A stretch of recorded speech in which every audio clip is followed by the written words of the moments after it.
안녕하세요. 저보다 2살 많은 남자친구와는 대학 졸업을 앞두고 있던 시점에 연애를 시작했어요. 오래 만난 만큼 별것도 아닌 걸로 싸우고 그랬던 적은 있었지만 8년이라는 긴 시간 동안 연애를 했습니다. 그런데 그 긴 시간이 다 헛된 시간 낭비였다는 느낌을 지울 수가 없어서 요즘 마음고생이 심하네요. 이렇게 마음고생했던 건 취직 준비하면서 고생하던 때 이후로는 처음인 것 같아요. 취준생들이 시작부터 작은 회사를 목표로 하지는 않잖아요. 저 또한 그랬고 남자친구도 같은 생각이었습니다. 하지만 그게 말처럼 쉬웠다면 온 세상이 다 대기업 다니는 사람들 투성이었을 거예요. 노력한 만큼 결과도 안 나오고 취업 문턱이 높아진다는 말은 해가 바뀔 때마다 연신 뉴스에서 떠들어대고, 그래서 결국 저는 다른 길을 택하게 되었습니다. 경력 있는 신입도 강점이 될 수도 있다는 생각에 회사를 다니면서 이직 준비를 해보자는 생각으로 직장을 먼저 구하게 되었지요. 그래서 대기업 취직 준비 1년 반을 하다가 지금 다니는 회사에 들어가게 되었습니다. 남자친구는 이런 저희 결정이 불만이 많아 보였습니다. 같이 열심히 준비해서 대기업 들어가기로 하지 않았느냐고 하면서 회사 생활하면서 이직 준비가 말처럼 쉬운 줄 아냐고 뭐라 하더라고요. 틀린 말은 아니었지요. 지금도 저는 같은 직장에서 일하고 있고 이직 준비는 이미 그만둔 지 오래니까요. 그때는 언제까지 부모님 등골 빨아먹으면서 지낼 수는 없던 상황이기도 했기에 어쩔 수 없는 결정이었습니다. 그래도 그 결정에 대해서 한 번도 후회를 해본 적은 없어요. 같이 일하는 사람들도 죽이 잘 맞는 편이고 경력이 길어지니 회사에서도 대우가 좋아지기 시작했거든요. 대기업과 비교하면 여전히 떨어지는 연봉이지만 그래도 한 달 월급 350 정도를 받으면 만족스럽게 다니고 있습니다. 남자친구는 대기업 들어가는 걸 끝까지 포기하지 않았어요. 제가 회사 들어가고 경력 4년 차가 되던 해에 드디어 남자친구는 그렇게 갈망하던 대기업에 들어가게 되었습니다.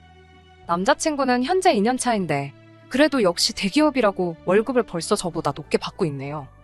오래 만나기도 했고 남자친구도 그렇게 노래를 하던 대기업 사원이 되었으니 그 이후부터는 결혼 생각을 안 할 수는 없었습니다.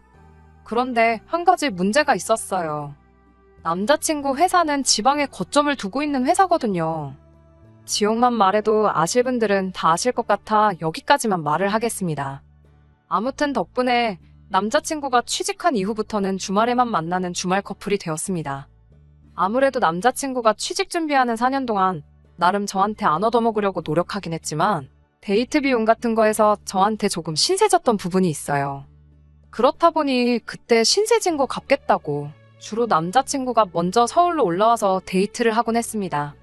그런데 한 반년쯤 지나고부터는 회사 일 때문에 어쩐다 저쩐다 하면서 몇 번씩 저보고 내려와달라 부탁을 하더라고요. 그때부터는 번갈아 가며 한 주는 제가 내려가고 한 주는 남자친구가 올라오는 식으로 해서 데이트를 했고요. 아무튼 이런 식의 만남을 유지하던 가운데 남자친구가 은연중에 결혼 이야기를 불쑥 꺼내왔습니다. 이제 자기도 안정적인 직장이 생겼으니 부모님께 자리 잡고 가정을 꾸려나가는 모습을 보여드리고 싶다면서요. 취직 후부터는 주말 연애이긴 했지만 2년 가까이 만남을 유지해왔고 저나 남자친구나 서로 나이도 있다 보니 당연히 결혼을 하겠다 생각했던 것 같아요. 저도 이따금씩 부모님이 결혼은 언제쯤 할 거냐 물어보곤 하셨는데 저보다 나이가 2살 위인 남자친구는 집에서 오죽하겠나 싶더군요. 하지만 그 말에 바로 대답을 할 수가 없었습니다. 오래 만난 만큼 결혼 이야기가 자연스럽게 나왔지만 말인즉슨 그건 제가 여태껏 쌓아온 제 경력을 다 포기하고 남자친구 회사가 있는 지역으로 옮겨야 한다는 말이나 다름없었기 때문이지요. 주말 연인을 했으니 주말 부부도 가능하다 하겠지만 남자친구가 자리 잡고 가정을 꾸리고 싶다는 말은 자기가 살고 있는 그 지역에서 살림을 차리고 싶다는 뜻이나 마찬가지였어요. 부모님 등골을 빨아먹으며 겨우 들어간 대기업인데 저랑 결혼하겠다고 그걸 포기하고 다시 서울로 돌아오겠다고 하는 소리는 아닐 게 분명하잖아요. 하지만 저도 회사에서 자리 잡은 지 오래고 지금은 대우도 좋게 받고 있는 데다가 솔직히 제가 하는 일도 저에게 너무 잘 맞고 좋았어요.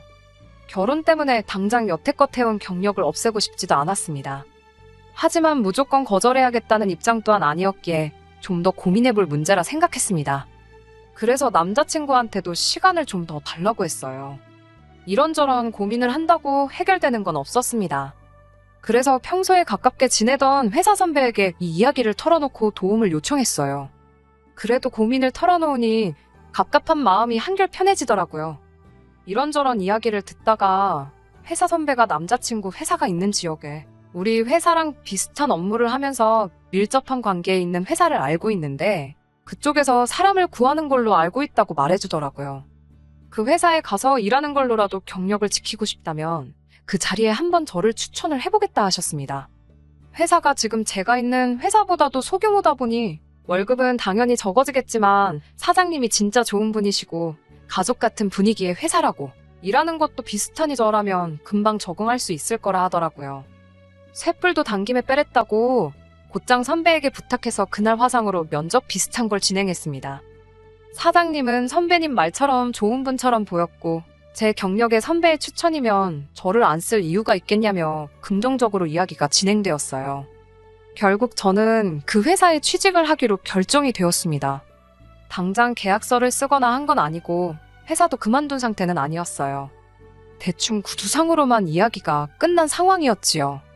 제가 앞으로 결혼 준비하는 게 하루 이틀 만에 끝날 것도 아니고 사람 일이라는 게 어떻게 될지 모르는 것이다 보니 결혼식까지 다 올리고 제가 그 지역에 이사를 진짜로 가게 되면 그때부터 출근해도 되겠냐 요청을 했지요.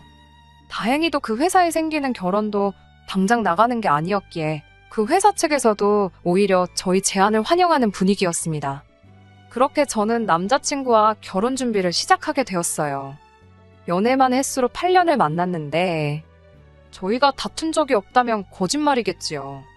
자주 티격태격했고 솔직히 그 긴 시간 동안 이꼴저꼴 다 봤다고 생각했는데 여지껏 한 번도 보지 못한 남자친구의 이기적인 모습에 결혼을 하는 게 맞는 건가 하는 의구심이 들기 시작했어요. 학자금 대출을 다 갚은 이후로 저는 딱히 돈 들어갈 일도 없고 해서 저금이 많이 모여있던 상황이었습니다. 저는 낮은 연봉으로 시작을 했기에 전부 다 긁어 모으면 1억 정도 되는 돈을 가지고 있었어요. 남자친구의 경우에는 취직한 기간이 짧지만 신입 때 받던 연봉이 당시 제가 받던 연봉과 맞먹을 정도에다가 기숙사 생활을 하고 있었기 때문에 저만큼은 아니겠지만 적어도 6천에서 8천 사이로 돈을 모았을 거라 생각하고 있었습니다. 그런데 결혼을 위해 모아놓았다는 돈이 꼴랑 1,500밖에 되지 않더라고요. 기숙사 생활을 하는데 돈 쓸 일이 뭐가 있어서 모아놓은 게 하나도 없느냐고 물으니 남자친구가 취직하고 한동안은 버는 족족이 부모님한테 보내드렸다고 하더라고요. 자기가 취직 준비하면서 부모님 노후 자금을 갉아먹은 게 있다 보니 그거 갚는다는 느낌으로 드렸다는 겁니다. 그리고 저랑 본격적으로 결혼을 생각하기 시작하면서 그때부터 돈 들이는 걸 멈추고 모으기 시작해서 지금 1,500이나 있다고 하는 거였어요. 저도 학자금 대출은 제가 번 돈으로 갚았으니 따지고 본다면 남자친구도 저랑 비슷한 경우라고 받아들이기로 했어요. 그 말이 이젠 더 이상 남자친구 부모님한테 빚을 지거나 한 건 없는 거나 마찬가지라는 소리로 들렸으니까요. 거기에 지역이다 보니 집값도 저렴한 편이고 남자친구 벌이도 좋고 거기에 저도 일자리가 생긴 거나 마찬가지니 맞벌이를 하면 금방 자리를 잡을 수 있을 거라 생각했습니다. 그런데 그 말을 한 지 얼마 지나지 않아서 남자친구가 말을 바꾸더라고요. 집에서 남들 보는 눈이 있는데 기본적인 예단은 받았으면 좋겠다고 했다는 거예요. 그래서 저도 보는 눈이 뭐 그쪽에만 있는 줄 아냐고 그렇게라도 꼭 해야만 한다면 기본적인 건 해주겠다. 하지만 우리 집도 보는 눈이 있으니 예물도 받고 패백도 해서 절값도 받아야겠다 했습니다. 그러니까 하겠다고는 하는 거지만 하기 싫다고 거절하는 말이나 마찬가지였지요. 그런데 남자친구가 저보고 왜 이렇게 돈을 밝히냐고 하더라고요. 허례허식은 싫다고 해놓고선 저보고 왜 말을 바꾸냐 되려 적반하장으로 나오대요. 진짜 돈 밝히는 게 누군지도 모르고 니네 엄마가 그런 거 아니냐 말해주려다 말이 너무 심한 것 같아서 참았습니다. 대신 안 하기로 한 예단 이야기를 먼저 꺼낸 게 누구냐고 말을 바꾼 게 누가 먼저겠느냐 되물으니 남자친구는 대번에 예단은 저를 위해서 해와야 하는 거라고 하더군요. 그거 돈 얼마 아끼겠다고 시어머니 뜻을 거슬러서 결혼 전부터 미운털 박히면 저만 피곤한 거라고 하더라고요. 그래서 너가 모아놓은 돈보다 내가 8천 가까이 더 해가는 거 벌써 까먹은 거냐고. 취직하고 나서 여태 어머님한테 돈 들이지 않았느냐. 그걸로 퉁치면 되겠다고 했습니다. 아니면 그냥 나도 1,500만 가져오고 나머지는 우리 부모님한테 드리려니까 둘이 합쳐 3천 가지고 지지고 볶고 어디 한번 잘 살아보자고 했지요. 현실을 직시하라고 지금 반반 결혼도 아니고 제가 여태 다니던 회사까지 그만두고 많은 걸 희생하고 오는 건데도 불구하고 쓸데없는 소리 하지 말라고 꺼낸 말이었어요. 그런데 남자친구는 제가 돈 이야기를 꺼냈다고 치사하게 나온다고 하는 겁니다. 그러면서 한다는 소리가 회사 그만두고 오는 게 오히려 저한테 더 유리해서 그렇게 정한 거 아니냐고 하는 겁니다. 아직 취직이 확정된 것도 아니고 구두상으로 이야기만 오간 것이기 때문에 남자친구한테는 딱히 제가 취직 자리를 구해놨고 맞벌이를 할 거라는 이야기는 하지 않은 상황이었거든요. 그러다 괜히 그 일자리 이야기가 잘 풀리지 않을 경우에는 제가 공수표를 날리게 되는 거나 마찬가지인 상황이잖아요. 그런데 남자친구는 그걸 두고선 어차피 이제 자기가 외벌이로 혼자 돈을 벌어올 건데 너는 집에서 편하게 있으면 되는 거 아니냐고. 앞으로 자기가 벌어올 돈이 제가 지금 가져오는 것보다 훨씬 더 많은데 다른 사람도 아니고 우리 엄마한테 아들 데려가는 대신 큰 선물 해드리자는 건데 그게 싫은 거냐 하는 거예요. 어이가 없더라고요. 그래서 자세히는 아니지만 나도 여기 데려와서 직장을 구할 거고 맞벌이를 할 생각이다. 그 정도만 설명하면 내가 예단 같은 거 해올 필요 없다는 게 충분히 이해되지 않느냐 받아쳤지요. 그러니 남자친구가 한다는 말이 제가 일자리를 구한다고 한들 자기 회사에 들어올 수 있는 것도 아니고 기껏해야 이 동네에 있는 중소기업 중 한 군데 들어갈 텐데 이 주변의 중소기업들 다 자기 회사에서 나오는 부스러기 일감 받아먹는 하청업체들 아니겠냐더라고요. 그런 데서 일할 생각 하지 말라고 하면서 자기 얼굴 들고 다니기 부끄럽다는 겁니다. 어디 가서 아내가 회사 하청업체 다닌다고 말하고 다니게 만들 셈이냐면서요. 그냥 살림만 하고 편하게 살게 해줄 테니 예단 해와서 그냥 우리 엄마한테 점수도 좀 따고 하라는 거예요. 제가 경력을 포기하지 못하는 게 제 욕심일 수도 있겠지만 일을 하고 안 하고 그 결정은 제 자신이 내리는 거지 누가 정해주는 게 아니잖아요. 그런데 남자친구의 대답을 들으니 뒤통수를 세게 한 대 맞은 것처럼 정신이 다 멍해지더라고요. 제가 몇 년 동안 만난 그 사람이 맞나 싶었습니다. 더 이야기해봐야 싸움만 커질 것 같고 해서 생각해볼 문제니까 나중에 이야기하자 말하고 그날은 곧바로 서울로 올라왔어요. 주변 친한 지인들한테 곧 결혼한다, 이직한다 다 이야기하고 다녔는데 뭐하러 성급하게 이야기하고 다녔는지 제가 다 후회가 되는 상황이네요. 오래 만난 만큼 이 사람의 많은 걸 알고 있고 결혼까지 결심했던 건데 이런 모습은 정말 처음이라서 생각이 많아지네요. 원래 결혼 준비하면서 이런저런 거 조율하면서 많이 싸우고 그런다잖아요. 결혼하고 나면 잘 사는데 그땐 왜들 그렇게 싸웠나 하는 조언을 듣기는 했는데 속 와닿지는 않네요. 참 고민이 많아지는 하루입니다. 일주일 만인가요? 어차피 이렇게 될 거였는데 괜히 고민하면서 정신적으로 에너지 소모를 하고 시간 낭비했는지 모르겠네요. 결론부터 말씀드리자면 자랑할 만한 이야기는 아니지만 파혼하게 되었습니다. 그날 그렇게 헤어지고 나서 따로 연락도 주고받지 않았어요. 오래 만났다 보니 매일같이 연락하고 무슨 일 있었는지 보고하고 그런 사이는 아니었는데 일주일 내내 연락을 아예 안 한 건 이번이 처음이거든요. 그런데 어제 남자친구가 서울까지 올라와서 제 앞에 이게 지 어머니가 받고 싶어하는 예단 목록이라고 하면서 꺼내 들이밀더군요. 일주일이면 충분히 생각했을 거 아니냐면서 시키는 대로 하라길래 저도 아무 말 안 할 수 없었어요. 분명히 나는 안 하겠다는 입장을 밝히지 않았느냐 했더니 앵무새도 아니고 똑같은 레파토리로 대답을 하는 겁니다. 이걸 다 해가야만이 나중에 고부간의 갈등도 없고 원만한 결혼 생활을 할 수 있을 거 아니냐고요. 해오란 거 안 해와서 괜히 밉보이지 말고 고집도 그만 부리라는 겁니다. 그러면 해오란 대로 다 해올 테니 나도 예물도 받고 패백도 해서 드린 만큼 받아야겠다 말했습니다. 그랬더니 남자친구가 너는 아직 며느리가 될 준비가 안 된 것 같다고 하면서 저보고 결혼 전부터 벌써부터 일을 만들려고 하느냐고 성질을 내더라고요.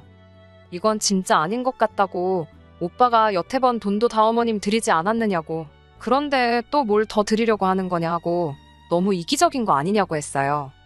그러니 남자친구가 한다는 말이 결혼은 일륜지대사라는 말도 못 들어봤냐고 여태 연애하던 때처럼 생각하면 그건 큰 오산이라고 하는 거예요. 식도 서울에서 올릴 테니 아마 결혼 준비도 회사 일로 바쁜 자기를 빼고 저랑 지네 엄마랑 같이 둘이서 준비를 해야 할 테니 미리미리 해달라는 거에서 점수도 따고 친하게 지내라 하는 겁니다. 자기가 외아들이다 보니 어머니가 딸 있는 집을 부러워했는데 조금만 애교 부리고 그러면 분명 저한테 잘 대해주실 거라고요. 결혼 준비도 아예 지 어머니 원하는 대로 맞추라는 말을 저렇게 하더군요. 제 계획은 또 개무시하고 떠들어대더라고요. 다 너가 원하는 입맛대로 맞춰줘야 되냐고 저도 강하게 나갔습니다. 그러니 남자친구는 대번에 앞으로 내가 외벌이에서 너 먹여 살릴 텐데 그러면 싫어도 여자 쪽에서 남자한테 맞추는 게 당연하다고 하는 겁니다. 고작 돈 1,000만 원 쓰기 싫어서 너 이 결혼 안 할 거냐고 하면서 웃으면서 말하더라고요. 그제서야 알겠더라고요. 남자친구는 자기 대기업 명함 하나만 믿고 제가 희생한 건 안중에도 없던 거였어요. 여태까지 경력 포기하고 지역까지 옮겨가며 같이 미래를 꾸려나가기로 결심한 제 마음을 남자친구는 제가 회사까지 때려치고 대기업 다니는 지한테 취직을 하겠다 생각하는 거나 마찬가지였지요. 말인즉슨 제가 마치 남자친구랑 결혼을 하고 싶어 환장을 한 거라고 믿고 있는 겁니다. 길게 말할 것도 없다고 그냥 요 일주일간 나도 많이 생각해봤는데 오빠가 생각하는 결혼하고 내가 생각하는 결혼이 완전히 다른 것 같으니 그냥 결혼은 없던 일로 하자고 했어요. 그러니까 남자친구가 어이없는 표정을 짓더니 무슨 농담을 그렇게 하냐고 하대요. 그래서 농담 아니라고 내가 뭐 이 결혼만 바라보고 사는 사람인 줄 아냐고 그냥 이 결혼 엎어버리자고 하는 말이라고 했어요. 나는 내가 여태 쌓은 경력 포기하면서까지 이 결혼을 진지하게 생각했는데 오빠는 그게 아니었던 것 같다고 말했어요. 서로 바라보는 미래가 다른데 이 결혼을 기어이 해서 좋을 게 뭐가 있겠냐고 서로 더 안 좋은 꼴 보기 전에 그냥 끝내는 게 수가 아니겠냐고 말했습니다. 남자친구는 제가 허세를 부리고 있다고 생각한 건지 분위기 파악도 못하고 헛소리는 그만하고 벌써부터 내 말을 그렇게 안 들으면 어떡하냐고 고집 좀 부리지 말라더군요. 그래서 이제 파혼한 거나 마찬가지인데 더 이야기해서 뭐 하겠냐고 할 말 없다고 잘 지내라 말하고 자리에서 일어났어요. 그때까지도 제가 세게 나간다고 연기를 한다 생각했는지 제 뒤통수에다 대고 장난치지 말라고 그러고 있었어요. 그런데 제가 진짜로 집으로 돌아가 버리고 걸어오는 전화에도 받지 않고 아무런 대답도 안 하고 있으니 남자친구가 그제서야 사태 파악을 했나 보더라고요. 전화가 수십 통씩 걸려오길래 그냥 전화기 꺼버리고 자버렸습니다. 아침에 일어나니 전화기 꺼져 있는 동안 문자는 또 몇 개나 보내놓은 건지 지그시 무시해주고 아침 운동 좀 다녀오려고 밖에 나가니 깜짝 놀라 깨무라칠 뻔했네요. 제가 연락을 안 받으니 남자친구가 저희 집 앞에서 밤새도록 저를 기다리고 서 있었던 거예요. 저를 보자마자 후다닥 다가와서는 미안하다고 사과를 하더라고요. 파혼하자는 말에 이렇게 밤새 기다리고 사과까지 할 거면 진작에 그러지 말라 할 때 멈추지 그랬냐 따졌더니 남자친구가 하는 말이 자기 어머니가 그렇게 시켰다고 하는 겁니다. 지난주에 저랑 예단 문제로 다투던 그날 남자친구 어머니가 남자친구한테 벌써부터 제가 하자는 대로 다 들어주면 평생 마누라한테 잡혀 살게 될 거라고 하셨답니다. 그러니 초장부터 기선제압을 해야 한다 했다고요. 자기도 이렇게까지 할 생각 없었다고. 하지만 미안하다고 사과해오는 말이 전혀 귀에 들어오지 않았어요. 그게 설령 진짜 남자친구 어머니가 기선제압을 이야기하며 그렇게 하라 시켰다고 여태껏 모든 행동이 진심이 아니었다 해도 결국 실천에 옮긴 건 남자친구 본인이잖아요.